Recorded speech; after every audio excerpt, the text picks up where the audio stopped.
My name is Peter McCool from Chicago, Illinois. I am a board-certified emergency medicine physician and also an attorney. My area of law is in medical malpractice. I always had an interest in science. I knew that I was not a business-minded person, so I knew, business, taxes, things like that. That was not for me. And I enjoyed science, and I had an aunt who was a physician, and so I shadowed her, and it led me down the path of, I really think I could do this. My parents were teenagers when I was born, so they, did not even finish high school, and so, I didn't have any immediate family members that were physicians, but I had this one aunt, and I thought, I can do this. I knew I was going to go to college. We had a local fire department, and our medical director was an emergency physician, and so I shadowed him, but he was also a cop, and so I also thought, wow, this is kind of neat. My goal is actually always to be a physician and a police officer, but then as time went on, I realized,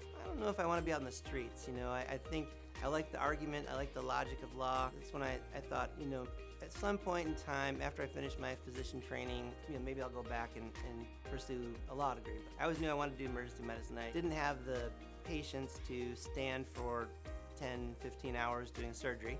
And most of us ER folks are in that same box where we like to be moving from thing to thing to thing, so it fits, with the specialty itself. More and more, I had 4 other physician colleagues who went back and got their law degrees after having practiced medicine for a while, and I thought, you know what, I'm gonna do it. And as I was seeing the specialty change, meaning more decision making was taken out of our hands and put in sort of the hands of the administrators and things like that, I thought it's time for me to make this change. And so I want to be able to still use my medicine, use my medical knowledge, my background, but in a different way, in order to help people who've been hurt, by a mistake, and sort of give them the best shot at getting justice, I guess. But when a client comes to you and you're asking them about this terrible thing that happened, in the law side of things, if they feel connected to you, they're much more likely to, number one, want to work with you, because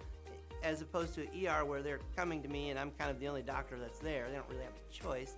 But as a lawyer, they have lots of choices. And so I want them to know, I hear you and I'm here for you and I'm gonna hear your story. And I can empathize with you as a family and a patient who something bad may have happened to. And for us at LawMD, having this broad sort of depth of specialists, neurosurgery, OB, emergency medicine, you name it, we can absolutely find that needle in the haystack, which oftentimes it is. It can be a very subtle issue that someone could easily overlook, and that person, if that happens, they may not get the justice they deserve.